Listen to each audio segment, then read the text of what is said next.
Assalamualaikum warahmatullahi wabarakatuh. Pada kesempatan kali ini saya Sakinah Az-Zahra dan Yunita Wahyuni akan mempresentasikan tentang kesadaran dan kecerdasan. Sedikit menyinggung tentang kesadaran. Kesadaran memang telah menjadi satu konsep yang sering digunakan psikologi. Namun, menurut Chalmers, kesadaran merupakan konsep yang membingungkan dalam ilmu pengetahuan mengenai pikiran. Salah satu penyebabnya adalah karena pengertian kesadaran sangat bervariasi, sehingga tidak ada satu pengertian umum yang dapat diterima semua pihak. Pikiran sadar atau konsius adalah proses awal pikiran manusia menerima sebuah informasi, melakukan analisa, berpikir, dan sesuatu yang dengan sadar dilakukan seseorang. Informasi tersebut bisa melalui 5 panca indera: visual, audio, kinestetik, gustatory, olfaktory. Berpikir adalah sebuah aktivitas kerja otak mengenai sesuatu hal, berkembangnya ide dan konsep dalam diri seseorang. Berpikir artinya menggunakan akal budi untuk mempertimbangkan dan memutuskan sesuatu, menimbang-nimbang dalam ingatan. Berpikir juga merupakan aktivitas mental, sebab berpikir tidak hanya menggunakan aktivitas otak, namun juga menyangkut semua bagian tubuh dan juga perasaan atau emosi. Biasanya kegiatan berpikir dimulai ketika muncul keraguan dan pertanyaan untuk dijawab atau berhadapan dengan persoalan atau masalah yang memerlukan pemecahan. Charles S. Peirce mengemukakan bahwa dalam berpikir ada dinamika gerak dari adanya gangguan suatu keraguan atas kepercayaan atau keyakinan yang selama ini dipegang, lalu terangsang untuk melakukan penyelidikan, kemudian diakhiri dengan pencapaian suatu keyakinan baru. Kegiatan berpikir juga dirangsang oleh kekaguman dan keheranan dengan apa yang terjadi atau dialami. Dengan demikian, kegiatan berpikir manusia selalu disituasikan dalam kondisi konkret subjek yang bersangkutan. Kegiatan berpikir juga dikondisikan oleh struktur bahas yang dipakai serta konteks sosio-budaya dan historis tempat kegiatan berpikir dilakukan. Berpikir menurut ahli psikologi asosiasi mengemukakan berpikir adalah kelangsungan tanggapan-tanggapan di mana subjek yang berpikir pasif.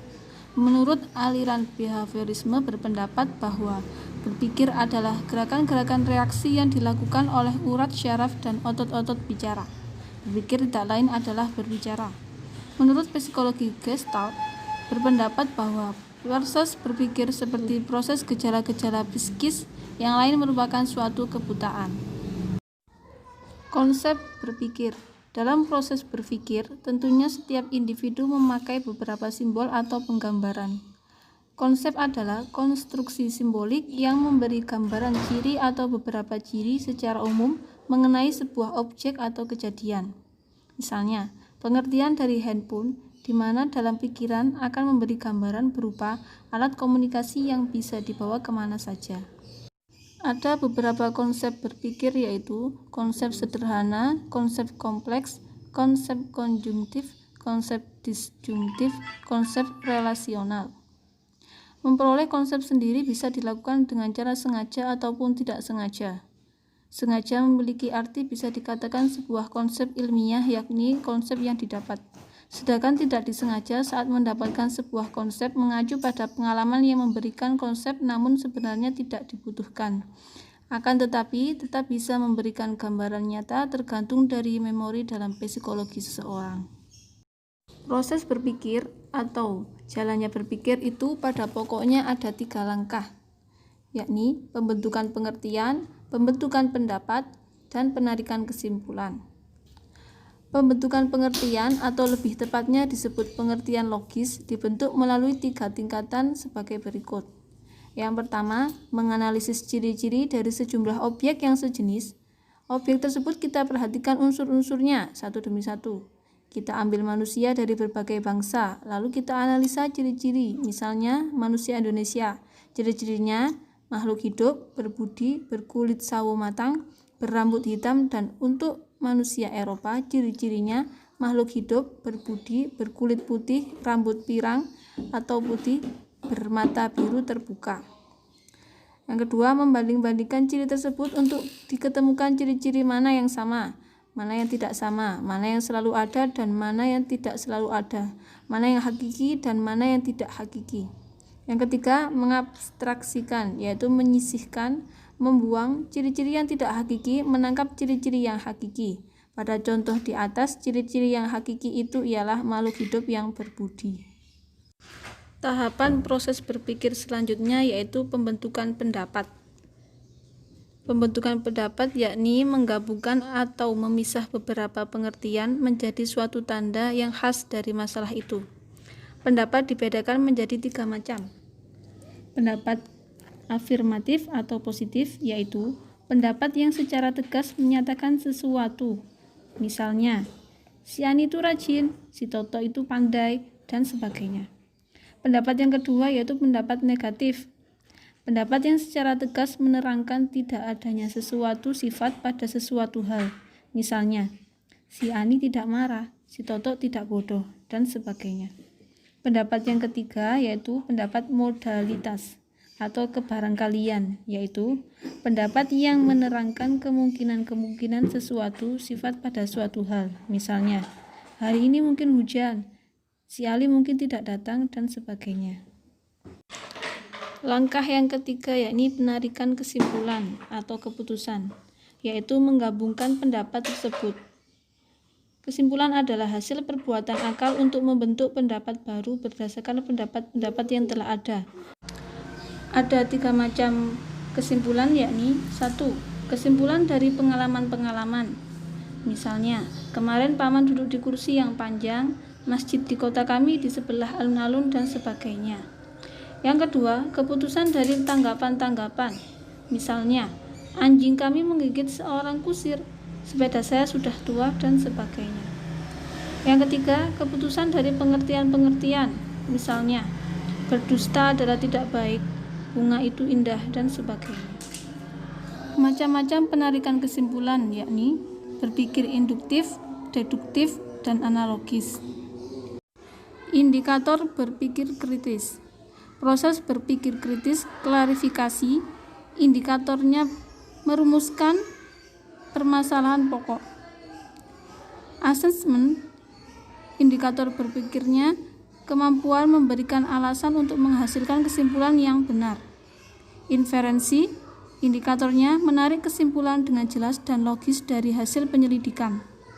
Strategi dan taktik, indikatornya menyelesaikan masalah dengan beragam alternatif, penyelesaian berdasarkan konsep. Pembahasan yang kedua yakni konsep kecerdasan dan faktor yang mempengaruhi. Intelijensi ialah daya menyesuaikan diri dengan keadaan baru dengan menggunakan alat-alat berpikir menurut tujuannya. IQ, EQ, dan SQ. IQ atau kecerdasan intelektual adalah kecerdasan dasar yang berhubungan dengan proses kognitif, pembelajaran, atau kecerdasan intelektual, cenderung menggunakan kemampuan matematis, logis, dan bahasa. Faktor-faktor yang mempengaruhi IQ adalah faktor pembawaan, faktor minat, faktor pembentukan, faktor kematangan, dan faktor kebebasan. Menurut Louis Tresnot, menyatakan bahwa intelijensi terdiri dari 7 kemampuan mental primer yang meliputi kemampuan spasial, kecepatan perseptual, penalaran numerik, makna verbal, kelancaran kata, ingatan, dan penalaran induktif.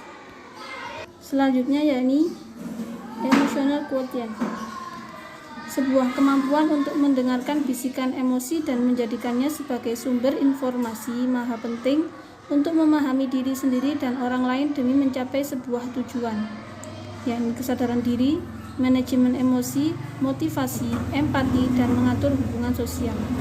Faktor yang mempengaruhi EQ yakni keluarga, lingkungan, pendidikan, dan masyarakat.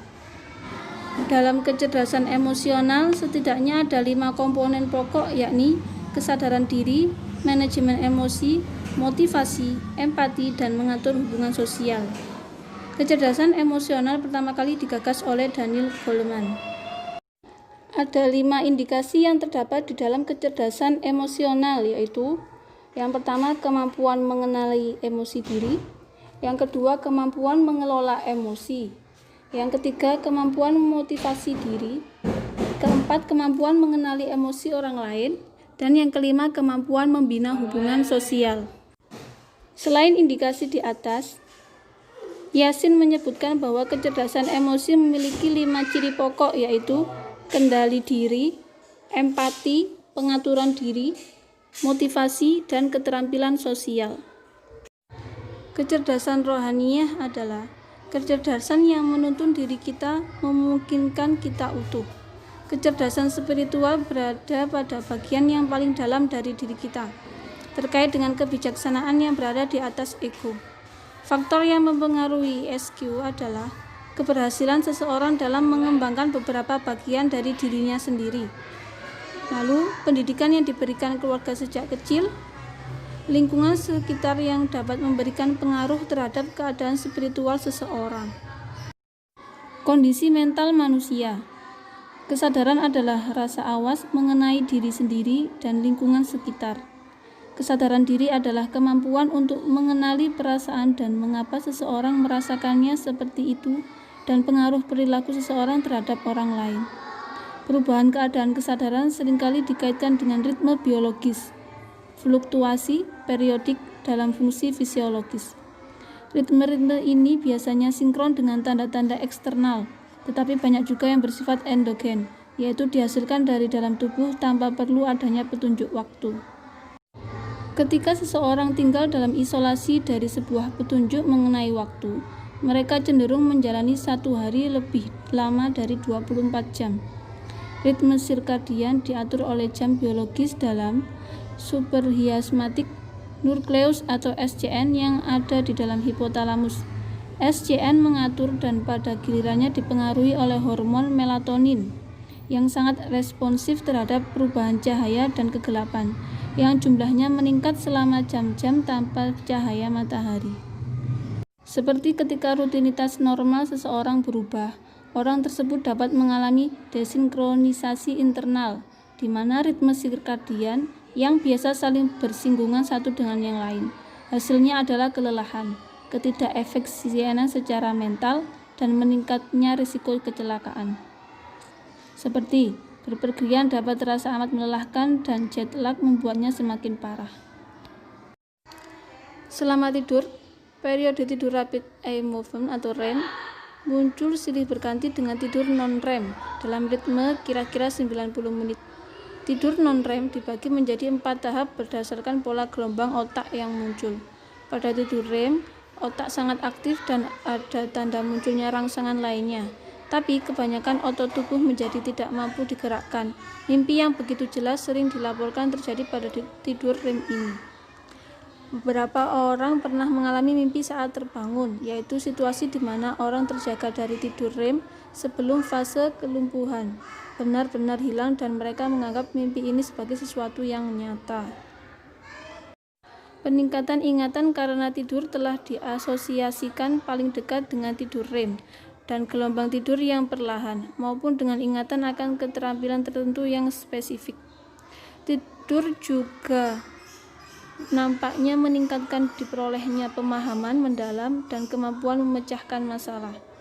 Tidur adalah sesuatu yang normal, tidak hanya untuk mengembalikan keadaan fisik tubuh, namun juga untuk fungsi mental.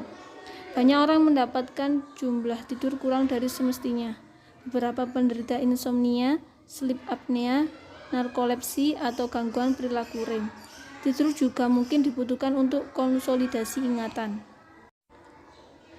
Mimpi terkadang disebut sebagai sesuatu yang tidak logis dan salah tempat.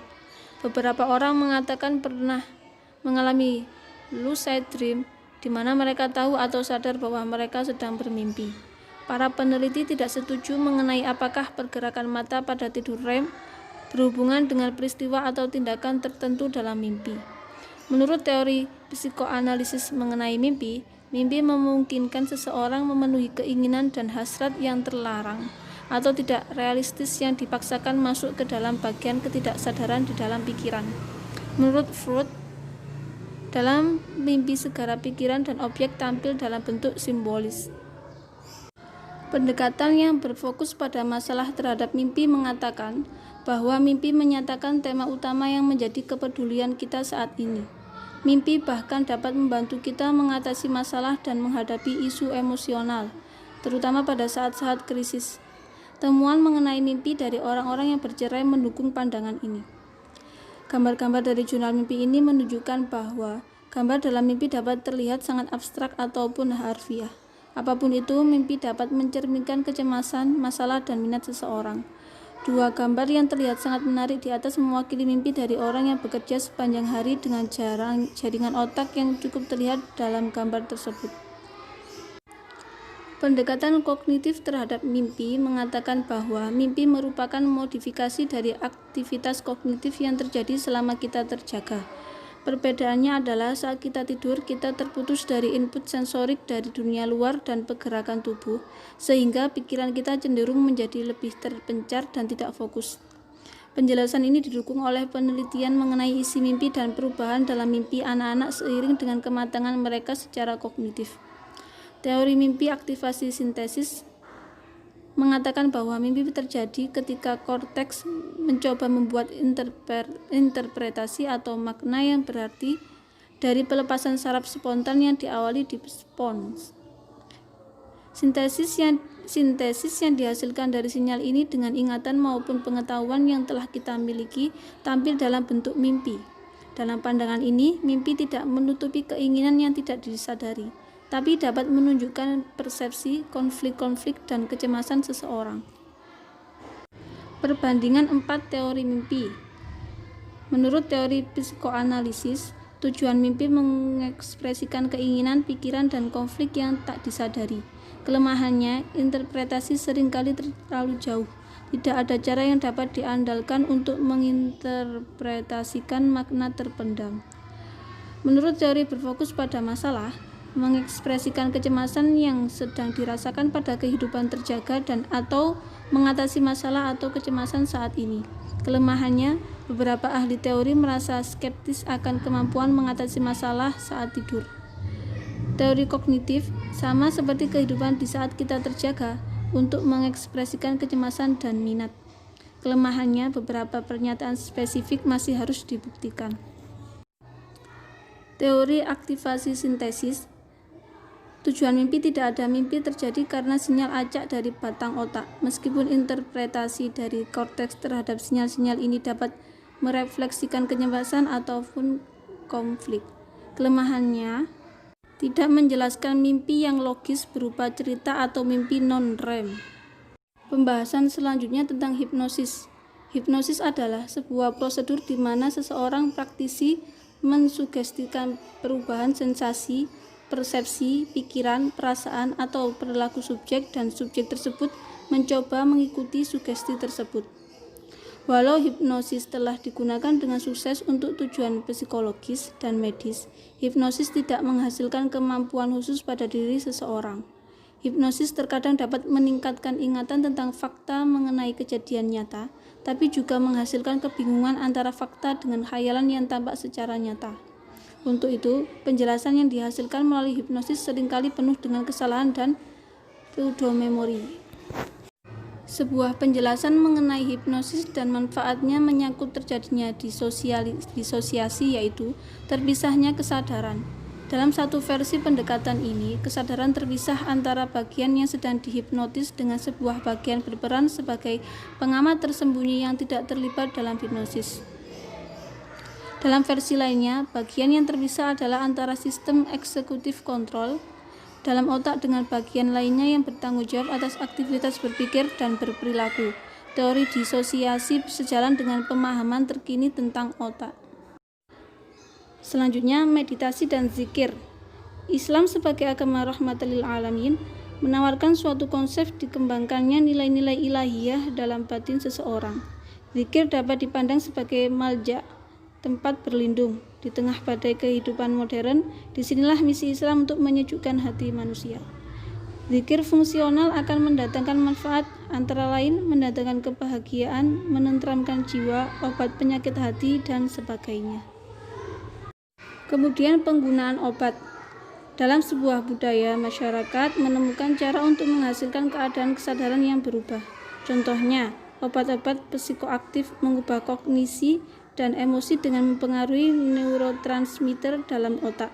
Kebanyakan obat psikoaktif digolongkan ke dalam stimulan, depresan, opian, atau psikedelik, tergantung dari efeknya pada sistem saraf pusat dan pengaruhnya terhadap perilaku dan suasana hati. Meskipun demikian, beberapa obat umum seperti marijuana tidak dapat digolongkan ke dalam kategori-kategori di atas. Berikut adalah daftar obat psikoaktif, jenis, efek umumnya, dan dampak penyalahgunaan atau ketergantungan. Jadi setiap obat itu harus sesuai dosisnya, karena dampaknya bisa ketergantungan dan membahayakan fisik. Demikian presentasi ini, semoga bermanfaat, dan mohon maaf apabila ada kesalahan pengucapan atau materi yang kita sajikan kurang berkenan kepada Anda semuanya. Terima kasih telah menyimak video ini. Wassalamualaikum warahmatullahi wabarakatuh.